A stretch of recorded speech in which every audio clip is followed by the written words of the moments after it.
क्या वाकई में टंग्स में प्रार्थना करना सही है या नहीं? ये सवाल पूछा है आरित माइनक्राफ्ट ने। सबसे पहले तो जान लेते हैं कि टंग्स में प्रार्थना करने का मतलब ही क्या होता है। हिंदी बाइबल में लिखा है अन्य भाषा में प्रार्थना करना।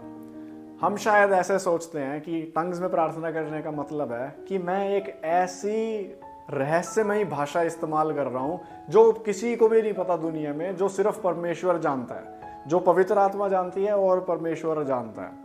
ये बिल्कुल गलत है, क्योंकि वचन सिखाता है कि अन्य भाषा में जब प्रार्थना की जाती है जो पवित्र आत्मा इस्तेमाल करता है वो भाषाएं हैं जो मनुष्य जाति बोलती हैं, जो पूरी दुनिया में कोई ना कोई जाति इस्तेमाल करती है। हो सकता है अफ्रीका में वो भाषा बोली जाती हो सकता है यूरोप में। ये वचन में लिखा है 1 कुरिन्थियों 14 अध्याय 8 से 10। और यदि तुरही का शब्द साफ ना हो तो कौन लड़ाई के लिए तैयारी करेगा? ऐसे ही तुम भी यदि जीभ से साफ साफ बातें ना कहो तो जो कुछ कहा जाता है वह कैसे समझा जाएगा? तुम तो हवा से बातें करने वाले ठहरोगे। जगत में कितने ही प्रकार की भाषाएं क्यों ना हो, परंतु उनमें से कोई भी बिना अर्थ के ना होगी। कहने का मतलब, जब हम टंग्स में प्रार्थना करते हैं उस समय पे हम जगत की भाषाओं को इस्तेमाल करते हैं। उदाहरण के तौर पे, जैसे मैं भारतीय हूँ, मुझे जापानी भाषा नहीं आती, तो अगर मैं प्रचार करता हूँ जापानी में और पवित्र आत्मा मुझे जापानी में प्रचार करने में मदद करती है, तो उसे कहा जा सकता है कि मैं टंग्स में प्रचार कर रहा हूँ। या फिर मेरी प्रार्थना में अफ्रीका की कोई भाषा निकलती है तो वो है परमेश्वर का वरदान। ऐसा नहीं होता कि मैं शरा लखा लखा लखा, जो कि कोई भाषा ही नहीं है दुनिया में। यह हमें पता लगता है प्रेरितों के 2 अध्याय से, जहां पहली बार अन्य भाषा का पिक्चर क्लियर होती है। वहां पे जो प्रभु के चेले हैं वो प्रचार कर रहे हैं और आसपास के देशों से लोग आए हैं सुनने के लिए, और हर व्यक्ति को सुनने को मिलता है कि उसकी भाषा में प्रचार हो रहा है। तो वो कहते हैं कि ये तो गलील लोग हैं, ये मेरी भाषा कैसे बोल पा रहे हैं? यहाँ पे कोई प्रभु की भाषा नहीं है, कोई एक ऐसी भाषा जो सिर्फ प्रभु बोल रहा हो। यहाँ पे वो भाषाएं हैं जो इंसान बोलता है इंसान को समझाने के लिए। तो टंग्स में प्रार्थना करने का मतलब होता है कि मैं ऐसी भाषा बोल रहा हूं जो इंसान की कोई जाति बोलती है। ये कोई ऐसी रहस्यमयी चीज नहीं है जो सिर्फ परमेश्वर के लिए, नहीं, वो सब पास्टर्स की तरफ से आता है। इसका कोई वचन नहीं है, ये सिर्फ खुद को बड़ा दिखाने की कोशिश होती है कि मैं सिर्फ परमेश्वर से बात कर सकता हूं। आज कल के समय में 2 जगह पे टंग्स बोली जाती है, या तो चर्च में पास्टर बोलता है या फिर घर में लोग एकांत में प्रभु के साथ टंग्स में बातचीत करते हैं। दोनों का जवाब देखेंगे। पहले, क्या चर्च में टंग्स बोलना सही है या नहीं? जवाब है बिल्कुल भी सही नहीं है, अगर अनुवाद करने वाला कोई भी नहीं है। ये बात कहां से आती है? 1 कुरिन्थियों 14 अध्याय 13 पद। इस कारण जो अन्य भाषा बोले, यहां टंग्स की बात हो रही है, जो अन्य भाषा बोले वह प्रार्थना करे कि उसका अनुवाद भी कर सके। और 23वें पद में लिखा है, अतः यदि कलीसिया एक जगह इकट्ठी हो और सब के सब अन्य भाषाएं बोले और बाहर वाले और अविश्वासी लोग भीतर आ जाएं, तो क्या वे तुम्हें पागल ना कहेंगे? तो यहाँ पे क्या पौलुस सिखाना चाहता है? पौलुस कह रहा है कि अगर एक चर्च में टंग्स बोली जा रही है लेकिन अनुवाद करने वाला कोई भी नहीं है, वो बोले गए शब्द को समझाने वाला कोई भी नहीं है, तो ये बिल्कुल गलत है। क्योंकि काफी लोग होते हैं जो बाहर से आते हैं, अविश्वासी लोग, और वो देखेंगे कि लोग लगे पड़े हैं शरल बोलने में, लेकिन इसका कोई ताल्लुक नहीं है उनसे, तो लोग वो बोलेंगे कि ये तो पागलपंती चल रही है। पौलुस यहाँ बिल्कुल स्पष्ट कर देता है कि चर्च के संदर्भ में, चर्च की बिल्डिंग के अंदर टंग्स जब भी बोली जाएगी उसे अनुवाद करके समझाने वाला कोई होना चाहिए। तो याद रहे कि बाइबल में जब भी टंग्स बोली गई है वो इंसानी भाषा थी, वो कोई स्वर्गीय भाषा नहीं थी, वो इंसानी भाषा थी।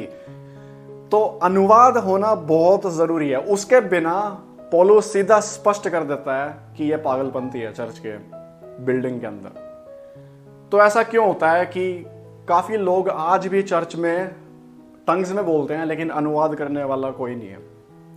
इसका कारण बिल्कुल स्पष्ट है, क्योंकि लोग बाइबल नहीं पढ़ते। जो पास्टर ने सिखा दिया वही विश्वास करते हैं, लेकिन पौलुस के शब्द कोई सुनना नहीं चाहता।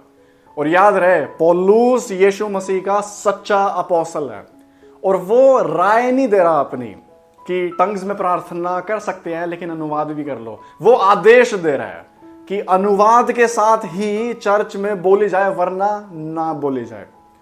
उस समय पे टंग्स ऐसे काम करती थी कि एक अपोस्तल है, वो अगर टंग्स में बोलता है तो उस व्यक्ति को जो सुन रहा है उसे अपनी भाषा सुनाई दे रही है, अपनी भाषा में उसे सुसमाचार सुनाई दे रहा है और वो खुद जानता है या फिर अनुवाद करके कोई समझाता है।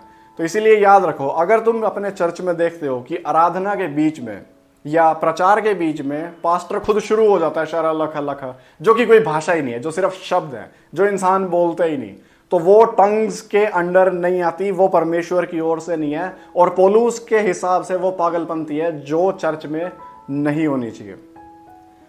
तो अब यहां पे दूसरा सवाल आता है, चर्च में चलो समझ गए कि अनुवाद होना चाहिए, लेकिन क्या मैं एकांत में अकेले में परमेश्वर के साथ टंग्स में प्रार्थना कर सकता हूं या नहीं? पहले मैं तुमसे पूछता हूं खुद ही एक सवाल, ऐसा क्यों करना है? क्यों तुम अकेले में टंग्स में प्रार्थना करना चाहते हो? और हो सकता है तुम्हारे दिमाग में ऐसा हो या पास्टर ने बोला हो कि टंग्स में करी गई प्रार्थना ज्यादा शक्तिशाली होती है या प्रभु ज्यादा सुनता है। ऐसा कोई भी वचन नहीं है जो बाइबल में सिखाता है कि टंग्स वाली प्रार्थना ज्यादा बड़ी है, शक्तिशाली है और परमेश्वर ज्यादा कीमती समझता है। बल्कि बाइबल तो बिल्कुल अलग सिखाती है कि तुम्हारी हर प्रार्थना परमेश्वर सुनता है और हर धर्मी जन की हर प्रार्थना प्रभु के लिए बहुत कीमती है और शक्तिशाली है। कुछ लोग सोचते हैं कि जब हम टंग्स में प्रार्थना करते हैं तो इसलिए करते हैं ताकि शैतान हमारी बातचीत ना सुन सके, लेकिन इसका भी कोई ऐसा बाइबल से हमें देखने को मिलता नहीं है, क्योंकि शैतान तुम्हारी प्रार्थना समझे या ना समझे, परमेश्वर को उससे कोई लेना देना नहीं है। परमेश्वर उससे ऊपर है और शैतान कुछ भी ऐसा नहीं कर सकता कि परमेश्वर तुम्हारी प्रार्थना को रोक दे, क्योंकि परमेश्वर ने अगर जवाब देना है तो वो अपने हिसाब से देगा और उसे फर्क नहीं पड़ता कि तुम्हारी प्रार्थना में तुम कैसे बोलते हो, टूटा फूटा बोलते हो या टंग्स में करना जरूरी है। तुम अपने लिए हिंदी में प्रार्थना करो या अफगान की कोई भाषा में या अफ्रीका की कोई भाषा या जापानी में, तो क्या फर्क है? कुछ भी फर्क नहीं है। क्या टंग्स में करी गई प्रार्थना, अन्य भाषा में बोली गई प्रार्थना ज्यादा शक्तिशाली है? बिल्कुल भी नहीं। क्या वो ज्यादा प्रभु सुनेगा? बिल्कुल भी नहीं। वो अन्य भाषा की जो प्रार्थना है वो भी इंसानों की भाषा में होती है। तो ऐसा नहीं है कि तुम्हें टंग्स में अलग भाषा में करने की जरूरत है। कहीं पे भी ये नहीं लिखा कि ये हर किसी को करना ही है, और ना ही ऐसा है कि टंग्स वाली प्रार्थना ज्यादा शक्तिशाली है, क्योंकि हर प्रार्थना तुम्हारी बोलेगी परमेश्वर सुनेगा और अपनी इच्छा के अनुसार जवाब देगा। तो कुछ लोग हैं जो कहते हैं कि जब हम टंग्स में प्रार्थना करते हैं तो हमारी पवित्र आत्मा डायरेक्ट परमेश्वर से करती है। ये भी किसी वचन के आधार पे नहीं है, वचन कुछ और सिखाता है। रोमियो 8:26, इस रीति से आत्मा भी हमारी दुर्बलता में सहायता करता है, क्योंकि हम नहीं जानते कि किस प्रार्थना किस रीति से करना चाहिए, परंतु आत्मा अपने आप से ऐसी आहें भर भर कर जो बयां से बाहर है हमारे लिए विनती करता है। यहाँ दो चीजें हैं। पहली चीज कि जब हम दुर्बल होते हैं तो पवित्र आत्मा हमारी सहायता करता है, वो है जो प्रार्थना करता है अपने आप। दूसरी चीज कि वो अपनी आप आहें भरता है। यहाँ पे टंग्स की बात नहीं हो रही, यहाँ मैं प्रार्थना नहीं कर रहा, यहाँ अपने आप पवित्र आत्मा प्रार्थना कर रही है जब मैं कमजोर हूं। यहाँ पे अन्य भाषा की कोई बातचीत हो ही नहीं रही है। तो हर विश्वासी के लिए पवित्र आत्मा अपने इच्छा के अनुसार उसकी मदद करने के लिए प्रार्थना करता है। यहाँ ऐसी कोई खुफिया बातें नहीं है। यहाँ बस परमेश्वर ये कहता है कि जब तुम अपने लिए प्रार्थना नहीं कर सकते, मैं तुम्हारे लिए करूंगा। तो इसका ये मतलब नहीं है कि हम शरा लखा लखा बोलते रहेंगे और चलो मैं टंग्स में प्रार्थना कर रहा हूं। नहीं, खुद से पूछ के देखो, क्या ये कोई भाषा है? अगर तुम चेक कर सकते हो कि हाँ मैं सही में जापानी बोल रहा हूँ, एक अन्य भाषा, तो तुम कह सकते हो कि ठीक है तुम अन्य भाषा में कर रहे हो। लेकिन सच ये है कि हम हवा से बातें करते हैं, क्योंकि जब हम एकांत में हम बैठे शरा लखा लखा कर रहे हैं, ना हम समझ रहे, ना वो कोई भाषा है, ना वो प्रभु की इच्छा में है। प्रभु की इच्छा में है कि पवित्र आत्मा खुद हमारे लिए प्रार्थना करता है। और जब अन्य भाषा की बात आती है तो चर्च के संदर्भ में तो बिल्कुल भी नहीं, अगर कोई समझाने वाला नहीं है तो। और एकांत में भी ध्यान रखो कि कोई कुछ भी फर्क नहीं है। तुम आपस में प्रभु के साथ अपनी भाषा में प्रार्थना करो, प्रभु तुमसे बहुत खुश है और सारी चीज़ें वो अपनी इच्छा के अनुसार से देता है। ऐसा नहीं है कि अगर तुम किसी और भाषा में करोगे तो प्रभु तुम्हें ज़्यादा आशीषित करेगा।